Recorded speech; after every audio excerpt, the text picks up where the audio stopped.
El capítulo 11. Este es el capítulo de los héroes de la fe. Hebreos, el capítulo 11, solamente vamos a leer ahí el versículo 1. Dice la palabra de Dios: es pues la fe, la certeza de lo que se espera y la convicción de lo que no se ve. Este es uno de esos grandes textos de la Biblia para memorizar. Otra vez dice: es pues la certeza, la fe, la certeza de lo que se espera, la convicción de lo que no se ve. Ahora voy a estar explicando este pasaje, pero después mi intención es trasladarlo hacia otro contexto, y porque aquí está la palabra que es el título de nuestro mensaje, la palabra convicciones. Convicciones. Hoy vamos a hablar la primera parte de ese tema, convicciones. Pero dice el pasaje aquí que la fe es la certeza de lo que se espera. La fe, hermano, es una realidad que está fundada en la palabra de Dios. Nosotros somos bautistas que creemos en la Biblia como nuestra única regla de fe y práctica. La Biblia es nuestra única fuente de fe. En ella está fundada nuestra confianza, nuestra fe. La fe, hermano, es el instrumento que prueba que lo que no se ve es real. Después tiene que tomar un tecito, algo, y volver a escuchar el audio, o ver el video. Pero la fe es eso, hermano. Es la prueba de lo que no se ve es real. La fe, hermano, no es una idea. La fe tampoco es una ilusión. La fe es la firme seguridad, hermano, que tenemos nosotros en la sólida promesa de Dios. Tenemos muchas promesas en la Biblia. Algunos, cuando traducen aquí en el idioma griego, utilizan la palabra sustancia. Dice que la fe es la sustancia. Y ese término, la sustancia, se refiere a una parte fundamental de algo. Y esta es la parte fundamental de nuestra creencia, de nuestra vida cristiana. Las convicciones que se habla en la Biblia son los que marcan nuestro estilo de vida, nuestro estilo de servicio y nuestro estilo de muerte. Eso marcan las convicciones. Pero la fe, como la sustancia, dicen que esto tiene la característica de cosas que son estables. Y la fe es algo que permanece para siempre. Aquí en Hebreos también, porque dice que la fe es la certeza de lo que se espera y la convicción de lo que no se ve. Hay cosas que nos conectan al pasado, como la muerte de Cristo en la cruz. Nosotros no la hemos visto, pero la creemos enteramente por fe.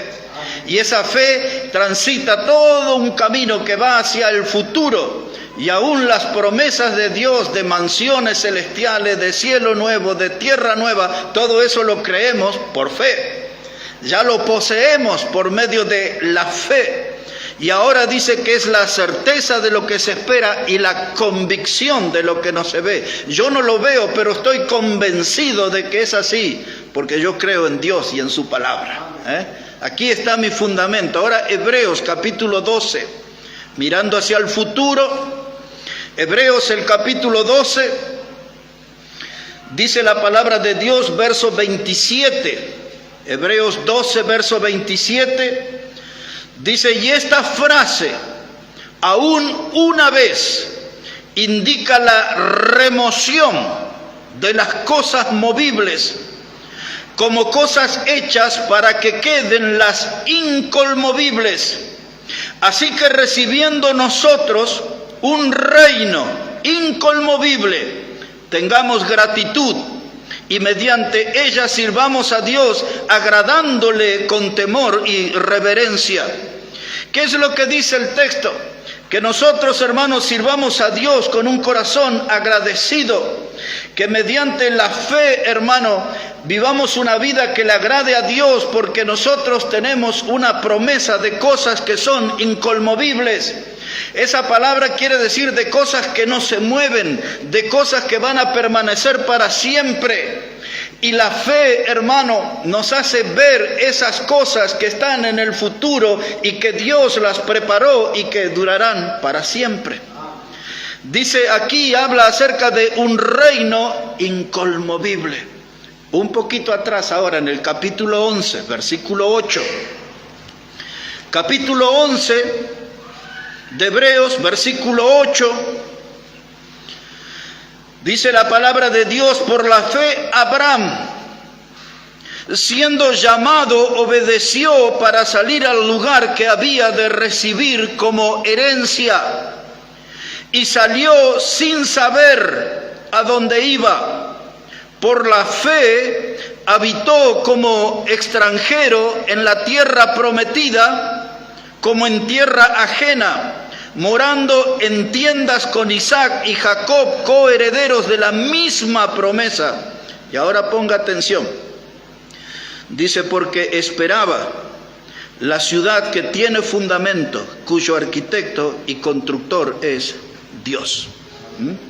Así que Abraham salió de su tierra, Ur de los Caldeos. Dios lo llamó, él se fue detrás de la promesa de Dios, de la palabra de Dios.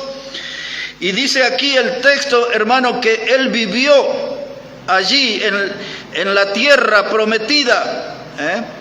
Dice, morando en tiendas, cosas pasajeras. Pero él estaba esperando una ciudad cuyo arquitecto es Dios.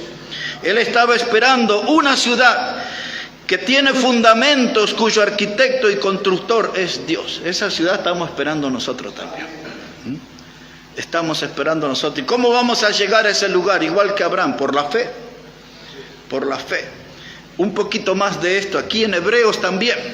Traté de no alejarlo mucho de Hebreos, capítulo 10. Quizás va a estar ahí en la misma página en su Biblia. Versículo 34. Viene hablando de los hermanos que fueron perseguidos, de los hermanos que perdieron todas sus posesiones terrenales en las persecuciones, y dice así Hebreos 10, verso 34. Dice, porque de los presos también os compadecisteis, y el despojo de vuestros bienes sufristeis con gozo, sabiendo que tenéis en vosotros una mejor y perdurable herencia en los cielos. Ahí está otra vez, una mejor y perdurable herencia en los cielos. ¿Cómo sabemos que tenemos una herencia en los cielos? Por la fe. ¿Cómo sabemos que esa herencia va a durar para siempre? Es un reino inconmovible. Es una ciudad cuyo constructor y arquitecto es Dios. Ahí estamos poniendo en línea toda la escritura, ¿no? Y ahora dice aquí la palabra en el verso 34, que tenemos una herencia perdurable en los cielos. Ahora, un poco más adelante, después de Hebreos, viene Santiago, después viene Pedro. La primera carta de Pedro, capítulo 1. La primera carta de Pedro, capítulo 1, versículo 3. Dice la palabra de Dios: bendito el Dios y Padre de nuestro Señor Jesucristo, que según su grande misericordia nos hizo renacer para una esperanza viva por la resurrección de Jesucristo de los muertos, para una herencia incorruptible, incontaminada e inmarcesible, reservada en los cielos para vosotros. Un reino inconmovible, una ciudad cuyo fundamento, cuyo constructor y arquitecto es Dios, una herencia que perdura en los cielos. Y ahora aquí Pedro nos habla de una herencia incorruptible. Quiere decir que no se corrompe, que siempre va a estar bien conservada. Inmarcesible, quiere decir que no se marchita, siempre va a conservar su esplendor. Y dice incontaminada, porque en ese lugar que Dios preparó no hay lugar para el pecado. Así que mire a dónde nos conecta la fe, no solo con el pasado, sino que la fe nos pone a nuestra vista, a nuestro conocimiento, todo el futuro y lo que nos espera. De esto mismo habló Jesús cuando dijo: en la casa de mi Padre muchas moradas hay, voy pues a preparar lugar para vosotros. Ahí está, el reino inconmovible, la herencia que no se marchita, la ciudad cuyo fundamento, constructor y arquitecto es Dios. Y Pablo le escribió a los Efesios y le dice en el capítulo 1 y en el versículo 13 y 14, dice: habiendo creído en el evangelio de vuestra salvación, fuisteis sellados con el Espíritu Santo de la promesa, el cual es las arras del Espíritu, hasta la herencia de la posesión adquirida. O sea que ya es nuestra, está adquirida, no es que se está por conseguir, por obtener, ya está. Y aquellos que hemos creído en Cristo, creímos en el evangelio de nuestra salvación, como dice Pablo, fuimos sellados con el Espíritu Santo de la promesa, y esas son las arras. La palabra arras significa anticipo, señal. Esa es la señal de que a nosotros nos espera esa herencia adquirida. Ya está. Ya Cristo nos compró con su sangre preciosa y nos aseguró todo ese lugar. Pues todo eso nosotros lo entendemos por la fe, lo vemos con los ojos de la fe. Cuando la Biblia habla de la fe, habla de un fundamento, de algo que es puesto a nuestros pies, es algo que nos sirve de base, es algo que nos sirve para asentar algo. Y la fe es lo que nos sirve para asentar nuestra vida cristiana. Estamos nosotros teniendo la fe como nuestro fundamento. La fe, hermanos, es como el ojo espiritual que me permite ver lo invisible. Otra vez, la fe es el ojo espiritual que me permite ver lo invisible. Nadie lo ve, pero yo sé que ahí está todo lo que nos espera. Porque todo esto está prometido por Dios y nosotros ya lo hemos creído por fe. Y la fe lo hace realidad. No hay nada que pueda cambiar eso. Entonces la fe es la certeza de lo que se espera y la convicción de lo que no se ve. Cuando dice que la fe es la certeza de lo que se espera, hay algunos que estudian la Biblia y lo ven ahí como un contrato. Ese contrato es algo que no se puede alterar. La fe es lo que nos da a nosotros el título de propiedad de lo que vamos a heredar. Porque la Biblia dice así: porque por gracia soy salvo por medio de la fe. Y esa es la fe, hermano, lo que nos da el título de propiedad de lo que vamos a heredar. Ahora, yo quería hablar de convicciones, pero para hablar de convicciones necesitaba explicar un poco eso de la fe. Porque las convicciones y la fe van siempre de la mano. Las convicciones, hermanos, nos ligan al pasado. Cuando hablo de convicciones, estoy hablando de convicciones bíblicas. Yo estoy convencido en lo que la Biblia dice. Cuando Dios dice que Él inspiró su palabra, yo estoy convencido que es así. Esa es mi convicción. Yo creo que la Biblia no es palabra de hombre, es la palabra de Dios, es la revelación de Dios al hombre. Yo creo lo que Pablo dijo a Timoteo, que toda la Escritura es inspirada por Dios. Todo, desde el Génesis al Apocalipsis. Y en esa convicción yo estoy parado. Cuando la Biblia dice que Cristo nació de una virgen, yo creo en ese nacimiento virginal. Él no podía nacer de un hombre, Él fue engendrado por el Espíritu Santo. Si hubiese sido engendrado por un hombre, Él hubiese heredado la naturaleza pecaminosa y no nos hubiese podido salvar. Pero al ser engendrado por el Espíritu Santo, ahí está la naturaleza divina, la naturaleza impecable de Dios. Y el nacimiento virginal lo puso a Jesús en condición de ser nuestro Salvador. Eso es lo que nosotros le llamamos el nacimiento virginal, engendrado por el Espíritu Santo de Dios. Mi convicción también me habla del poder de su sangre preciosa. Dice la primera carta de Juan, capítulo 1, versículo 7, habla de la sangre de Cristo que nos limpia de todo pecado. Primera de Juan 1:9 nos habla que si confesamos nuestro pecado, Él es fiel y justo para perdonarnos, limpiarnos de toda maldad. La Biblia nos habla en Efesios 1:7, Colosenses 1:14, en los dos textos dice igual, en quien tenemos redención por su sangre, el perdón de pecado. Mi convicción es esa, fui redimido, rescatado del pecado por la sangre preciosa de Cristo. Mi convicción me habla de que yo creo que Jesús en la cruz, Él allí fue su sufrimiento vicario. Esa palabra vicario quiere decir que Él murió ocupando nuestro lugar. Y esa es mi convicción. Yo creo que Jesús murió por mí en esa cruz. Y entonces ahí miro hacia el pasado y mi convicción está ahí. Cuando yo, hermanos, tengo mi convicción puesta que Jesús vendrá por los santos y con sus santos. ¿Qué son esas doctrinas? Cuando la Biblia habla sobre el arrebatamiento, esa es la venida por sus santos, por nosotros, por los que Él compró con su sangre preciosa. Y 7 años después, cuando Él sea el triunfador en la batalla de Armagedón, Él va a venir allí con sus santos. Primero viene por sus santos, por su iglesia, y luego viene con su iglesia para instalar su reino de 1000 años. Yo creo en eso de la Biblia, ahí está mi convicción. Yo creo que Él ocupará el trono de David y tendrá su reino milenial. Y creo que al final de todas las cosas, como dice segunda de Pedro, Él hará cielo nuevo y tierra nueva donde mora la justicia. Esas son mis convicciones. Mis convicciones están puestas en la palabra de Dios. Miro hacia el pasado y mis convicciones están puestas allá, en todo lo que Dios dice. Yo creo que eso es como es. Y todo lo que Dios me pinta hacia el futuro, todo eso será así. ¿Cómo lo acepto? Por medio de la fe. La fe es la certeza de lo que se espera y la convicción de lo que no se ve. Esto estamos hablando ahora, convicciones.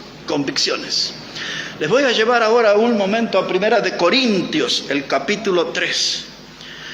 La primera carta a los Corintios, el capítulo 3, versículo 11. Ahí vamos a encontrar la palabra fundamento, que es una palabra que está ligada también al término convicción. Dice así, Primera de Corintios, el capítulo 3, versículo 11. Dice la palabra, porque nadie puede poner otro fundamento que el que está puesto, el cual es Jesucristo. Él es nuestro fundamento, Él es la base de nuestra creencia. Cristo es irreemplazable. Él es el fundamento, es el único fundamento. El fundamento, hermano, también habla acerca del mensaje del Evangelio. El fundamento habla de la persona de Cristo y habla de la obra de Cristo. Otra vez, el fundamento habla del mensaje del Evangelio, de la persona de Cristo y de la obra de Cristo. Y no puede ser reemplazado ese Evangelio. No puede haber otro camino de salvación. Jesús es el camino. Y no puede haber otro Evangelio. El Evangelio único que la Biblia enseña es Cristo muerto y sepultado conforme a la Escritura y resucitado al tercer día conforme a la Escritura. Y eso es importante marcarlo porque cuando Pablo escribió la carta a los Gálatas, en el capítulo 1 y versículos 6 al 9, Pablo explica, no es que haya otro evangelio, es que algunos lo han corrompido. Y hoy hay mucha clase de gente que habla de evangelio de prosperidad, evangelio de sanidad y no sé cuántos evangelios. Pero la Biblia habla de uno solo, Cristo muerto, sepultado y resucitado. Esas son las buenas noticias, ese es el evangelio. No hay otro.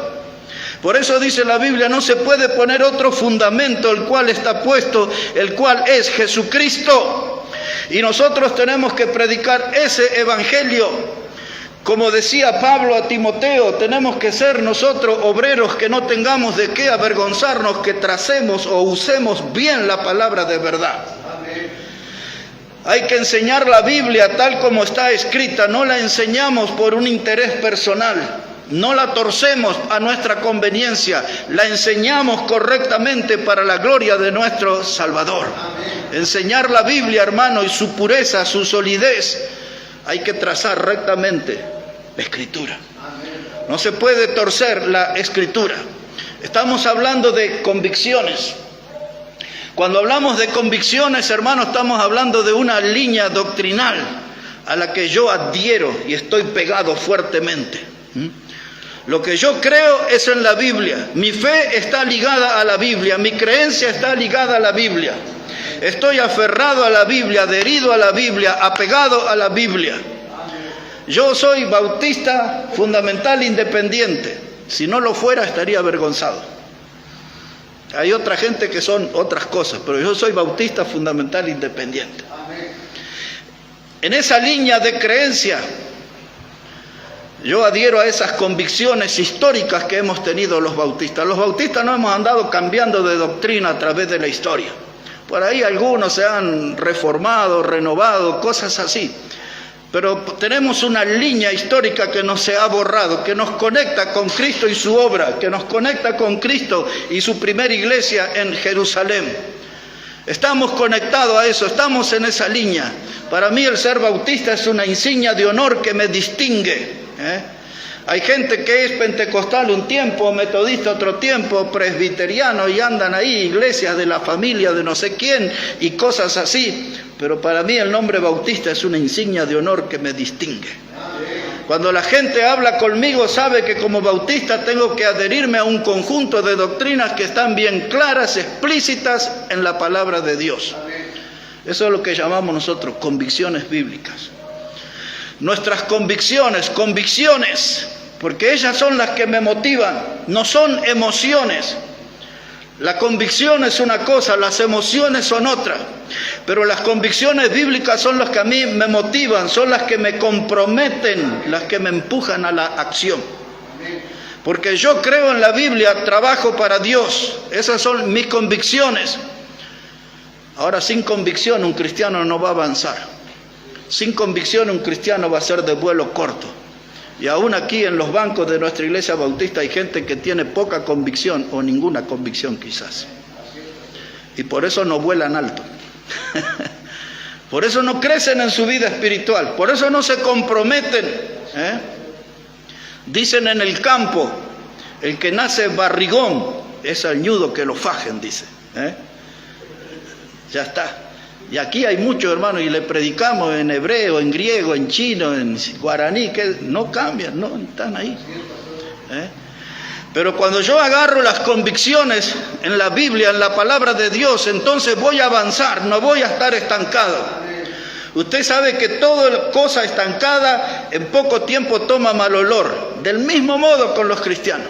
Se contaminan, la salud espiritual es afectada cuando la vida está estancada, pero cuando yo tengo convicciones bíblicas, cuando mis convicciones están puestas en la palabra de Dios, soy un hombre libre, puedo volar alto, puedo servir a Dios, puedo estar continuamente en acción. Malherido, con mala salud, lo que sea, si yo tengo mis convicciones bien puestas en la Biblia, yo siempre voy a estar en acción. Con más o menos, pero siempre en acción. Sin convicciones, hermano, no va a conseguir buenos resultados. Les voy a recordar algo. Mucha gente hasta nos alaban por nuestras prédicas y dice, y nos quedamos, pero son del culto de oración. Estamos reunidos en un culto de oración. Entonces no tenemos mensajes de 1 hora o de más tiempo. Es algo breve. Para entrar al campo de la oración. Como dijo hermano Josué, esto es el precalentamiento. Pero venimos para orar al Señor hoy. Pero voy a decir algunas cosas más. No les voy a llevar a leer todo el pasaje, solo les voy a citar Deuteronomio capítulo 20 del versículo 1 al 8. Comienza diciendo ese capítulo que cuando salgas a la guerra, y ahí da una serie de instrucciones. Eso dice el versículo 1, cuando salgas a la guerra. Y llega el versículo 8, y ahí habla de gente que es pusilánime, es la palabra que usa la Biblia. Dice Dios que los pusilánimes se vuelvan a su casa y no apoquen el corazón de sus hermanos. Esa frase es tremenda. Que los pusilánimes se vuelvan a su casa y no apoquen el corazón de sus hermanos. En el mismo sentido sucedió en los días de Gedeón, cuando finalmente solamente se quedaron 300 en el ejército. Todos los otros, los pusilámenes, los medrosos, que es la otra palabra que usa la Biblia, todos a su casa, vuélvanse.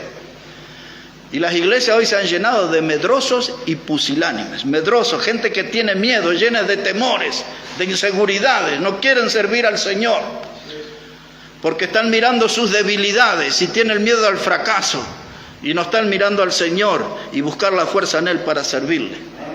Esos son los medrosos. La palabra pusilánime, nosotros usamos a veces un término más moderno, y no tanto, porque ya los griegos hablaban del término apático. Apático o apatía es una palabra compuesta. A significa sin y patía significa pasión. Cuando hablamos de un apático, hablamos de una persona sin pasión, que no tiene entusiasmo para nada, no tiene ganas de nada, de servir al Señor, nada. Y también esa palabra, hermano, apático, va de la mano con la palabra pusilánime. La palabra pusilánime, como le dice ahí Deuteronomio, es apocado. Y el que tiene el corazón apocado, apoca a los hermanos. Es decir, que los apaga a los hermanos también. Su mal ejemplo es de tropiezo a los hermanos. Y ahora usted dice, sí, ya conocemos algunos pusilánimes. Son de poco ánimo. Son gente, hermano, que tiene poco entusiasmo. La palabra esta pusilánime significa falto de dedicación, falto de entrega. Y es mucha la gente, hermano, que no tienen dedicación a Dios, que no tienen entrega por las cosas de Dios. También algunas veces la palabra apático se define como cobardía. Y hay algunos que no sirven a Dios por cobardía. Esfuérzate y sé valiente, ese texto no les entra. Y se quedan en la cobardía, se paralizan y no sirven a Dios. Pero cuando uno tiene convicciones, nuestro término de esta noche, hermano, entonces uno sí sirve a Dios, no tiene miedo a nada, siempre avanza, acepta todos los desafíos que Dios nos pone. Y a veces no sabemos cómo hacerlo, pero por la fe aceptamos el desafío que Dios nos pone, por convicción en su palabra, y vamos adelante. La palabra convicción, hermano, define nuestra identidad. Es eso. Ustedes, los de Bolivia, tienen su carné, aquí en la Argentina tienen su DNI, donde figura su nombre, su apellido, su dirección. Esa es su identidad. Pero el Hijo de Dios es definido por sus convicciones. Si usted no tiene convicciones en Dios, en su palabra, no tiene nada, no sabemos quién es. Usted dice, soy Juan de los Palotes, pero yo no sé. No veo su documento. Si usted me dice que es bautista fundamental y no tiene cicatrices de las batallas, yo está rara la cosa ahí. Las convicciones, hermanos, definen nuestra identidad. Como lo dije al comienzo, definen nuestro estilo de vida y definen nuestro estilo de muerte. ¿Vamos a morir en el pecado, en un antro de perdición? ¿O vamos a salir de este mundo estando firmes en el camino del Señor? Define nuestro estilo de vida, define nuestro estilo de muerte.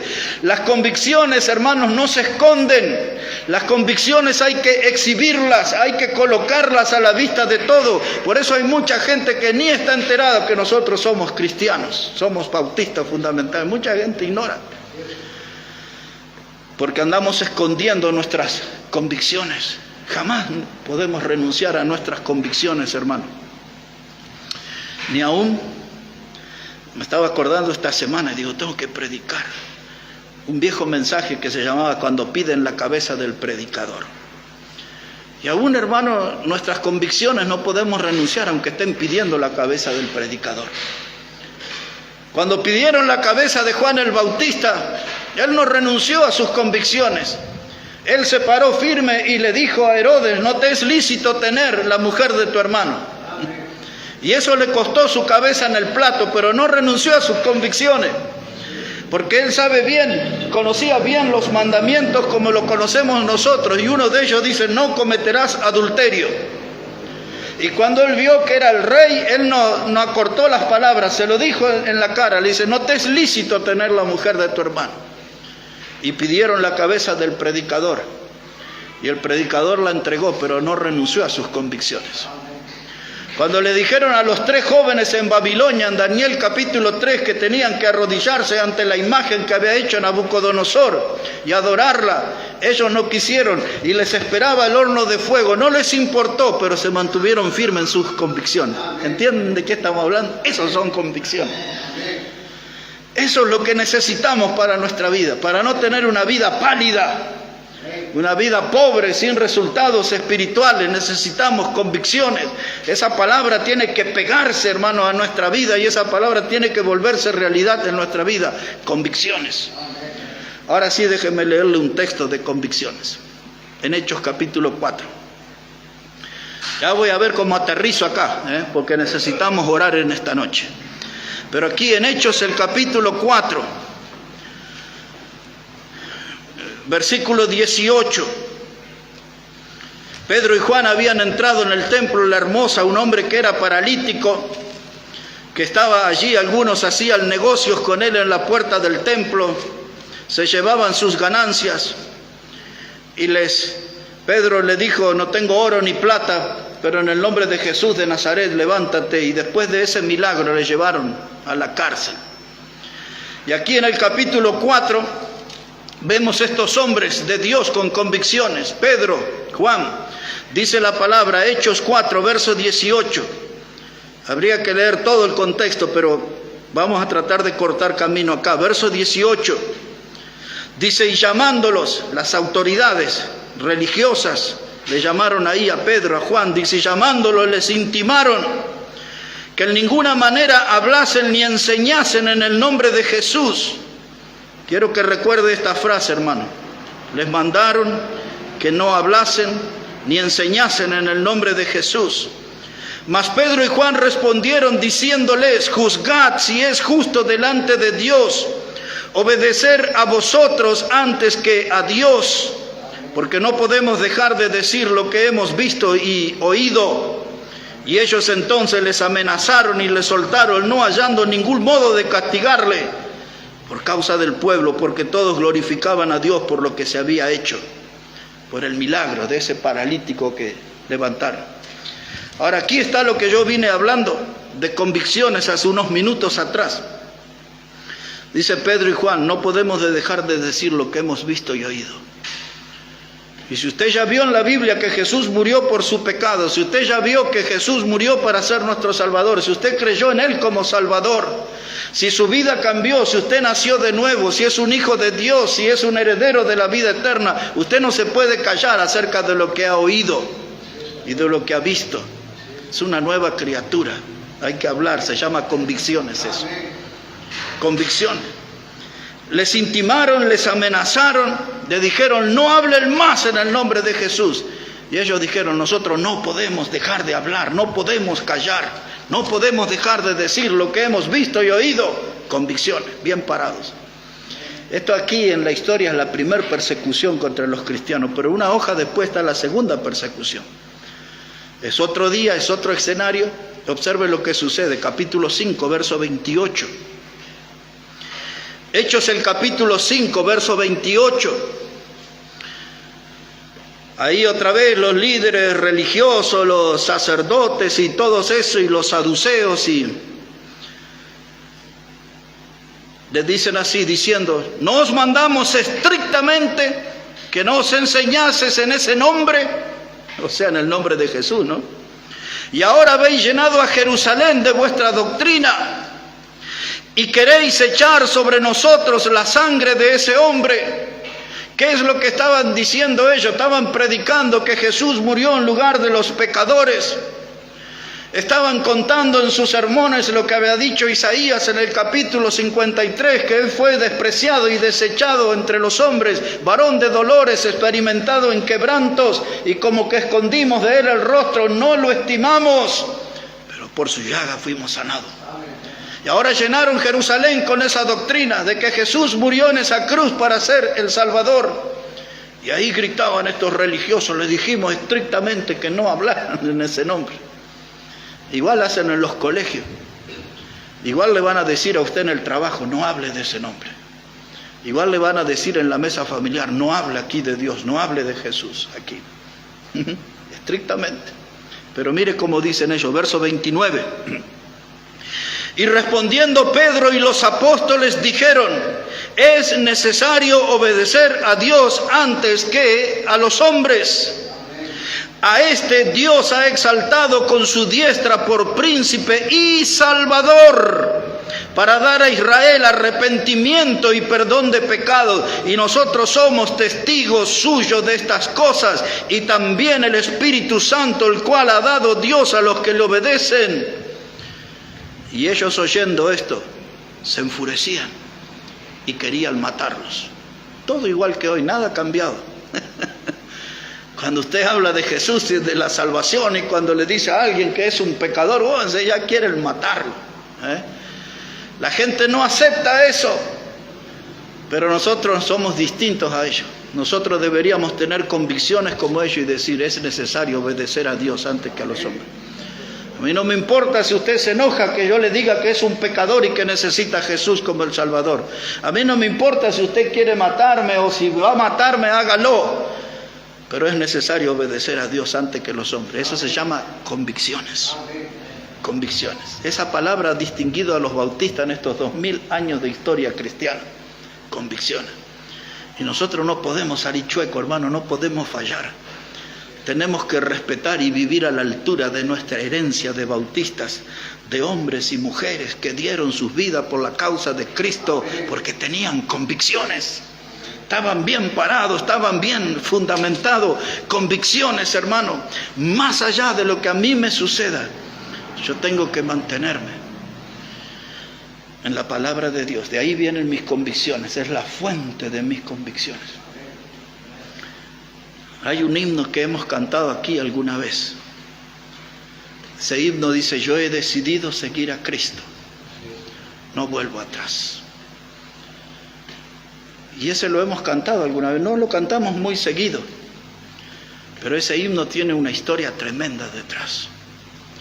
Ese himno tuvo su origen en la India, en un lugar, hermanos, en una población, un pueblo pequeño que se llamaba Assam. Y en ese pueblo llegó un misionero y predicó la palabra de Dios. Y entre los que creyeron en el Señor para ser salvos por Cristo estaba una familia cuyo cabeza de ese hogar era Nok-Sen. Medio difícil su nombre, Nok-Sen. Él tenía 2 hijos y tenía su esposa. Esa tribu es conocida con el nombre de los Garos. Y el hombre había creído en Cristo, y algún tiempo después el jefe de esa aldea se enteró de que él había creído en Cristo, así que le trajo delante de toda la población y le dijo que si él no renunciaba a la fe en Cristo, le iban a matar a sus 2 hijos. Ahí la gente prepararon el arco y las flechas, decidido a matar a los 2 muchachos. Y este hermano en la fe, Nok-Sen, respondió con esas palabras que cantamos: yo he decidido seguir a Cristo, no vuelvo atrás. Eso fue lo que él le dijo. Todo lo que está en el himno fue lo que él dijo. Yo he decidido seguir a Cristo, no vuelvo atrás. Y una lluvia de flechas atravesaron el cuerpo de sus hijos. Y ahora el turno de la esposa. Y dice: ¿vas a renunciar a tu fe? Y él dijo: la cruz delante y el mundo atrás. No vuelvo atrás, no vuelvo. Y la lluvia vino de flechas sobre su esposa. Y finalmente le invitaron a él a renunciar a su fe. Y él no volvió atrás. Estaba decidido a seguir a Cristo. Pues así murió. Y entonces, después de ese evento, el jefe de la aldea quedó impactado por ese testimonio y por nuestra palabra, las convicciones que tenían en Cristo. Y fue el mismo jefe de la aldea el que dio la orden de matar. Impactado, dijo: ahora yo también pertenezco a Cristo. Y todos se han convertido. Allá por el año 1960, ese himno vino, cambió de continente y empezó a ser cantados en las campañas evangelísticas para el año 1960. Y todos recordamos al hermano Nok-Sen y este himno maravilloso y la demostración de sus convicciones. Yo he decidido seguir a Cristo, no vuelvo atrás. Pues le contaré para el final una historia similar. Hay un libro en las Biblias de la religión romana. Nosotros le llamamos los libros apócrifos, pero son algunos libros que tienen información histórica, pero no son libros inspirados por Dios. En esas Biblias hay uno de los libros que se encuentra que se llama Primera Macabeo y Segunda Macabeo. Los macabeos eran el pueblo de Dios. Ellos eran judíos fieles al Señor. Y cuando fueron invadidos por Antíoco, hay dos hombres en la historia, uno se llamaba Antíoco y el otro Antíoco Epífanes. Eran dos figuras, dos modelos de lo que va a ser el anticristo, dos modelos de la historia de lo que va a ser el anticristo. De uno de ellos habla Daniel, el profeta, pero no voy a entrar en el tema. Pero en los días de Antíoco, trajo toda una familia de macabeos, la señora con sus 7 hijos. Y usted busca una de esas Biblias romanas, tiene que leer ahí 2 Macabeo capítulo 7. Y el hombre les quiso obligar a comer cerdo, carne inmunda para el judío. Ya había sacrificado, por eso al igual que el anticristo, va a estar en el templo de Dios y se hacía pasar por Dios y ese hombre es lo que la Biblia le llama la abominación desoladora, hablando del anticristo, pero ya lo vivió Israel en ese hombre, la abominación desoladora. Sacrificó un cerdo en el templo de Dios, un animal inmundo. Y ahí uno de los hijos de la señora dijo que él no iba a comer carne de cerdo porque él iba a mantener sus convicciones firmes en Dios. Y por haber respondido eso le cortaron la lengua. Mandaron a preparar unas ollas grandes para quemarlos. Y después de eso le cortaron las manos y le cortaron los pies. Y así murió el primero de esa familia de macabeos. Y el segundo igual, le ofrecieron la carne de cerdo y se negó. Y así fueron todos, hasta el último, todos murieron. Y finalmente la madre de esos hijos, una historia tremenda esa, ella también fue muerta, pero ninguno de ellos comió carne de cerdo. Acercaos a mí, dice el Señor, y no toquéis lo inmundo. Pues eso es lo que hizo toda esa familia, dieron sus vidas, pero no tocaron lo inmundo, se mantuvieron firmes en Dios. Convicciones, hermano, eso se llama convicciones. Y de esos ejemplos de la historia podemos dar mucho. Cuando nosotros mostramos nuestras convicciones, hermano, el precio de eso es sentir el desprecio de la gente. Cuando yo muestro mis convicciones en la Biblia, mis convicciones en Cristo, el precio que voy a pagar es el desprecio de la gente. El Señor Jesucristo dijo, en Juan 17, versículo 14 y 15, Él habla, dice que el mundo nos iba a aborrecer. Dice, yo les he dado tu palabra. Él habla con el Padre.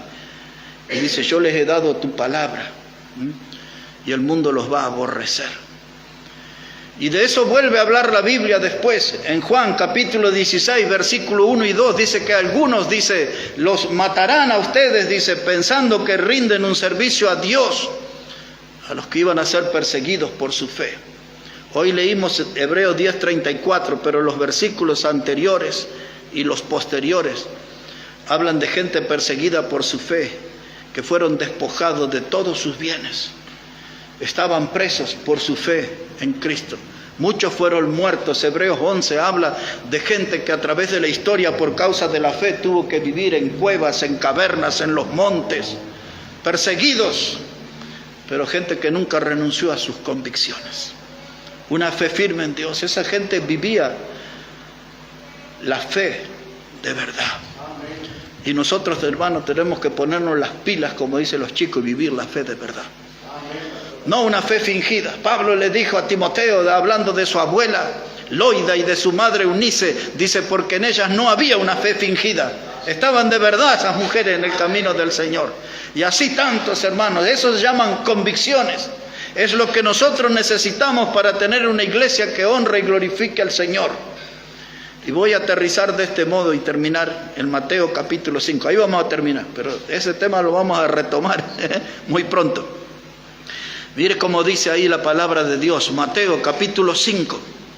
Esto es parte de lo que conocemos como el Sermón del Monte o las Bienaventuranzas. Y dice Mateo el capítulo 5. Dice, bienaventurados, versículo 10, Mateo 5:10, dice, bienaventurados los que padecen persecución por causa de la justicia, porque de ellos es el reino de los cielos. Bienaventurados sois cuando por mi causa os vituperen y os persigan y digan toda clase de mal contra vosotros mintiendo. Gozaos y alegraos, porque vuestro galardón es grande en los cielos, porque así persiguieron a los profetas que fueron antes de vosotros. Y siempre los que tengan convicciones, hombres o mujeres, serán perseguidos y muchos le quitarán la vida.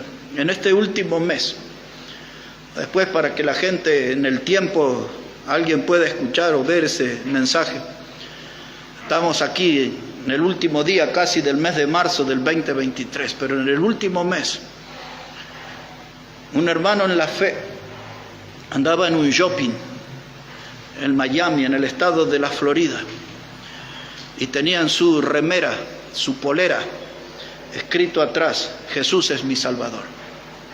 Cuando estaba ahí con su carrito de compra, se puede ver, puede entrar a mi muro y ver el video si quiere. Y andaba ahí de compra y se le vinieron los guardias de seguridad. Dice, usted no puede estar aquí con esa remera.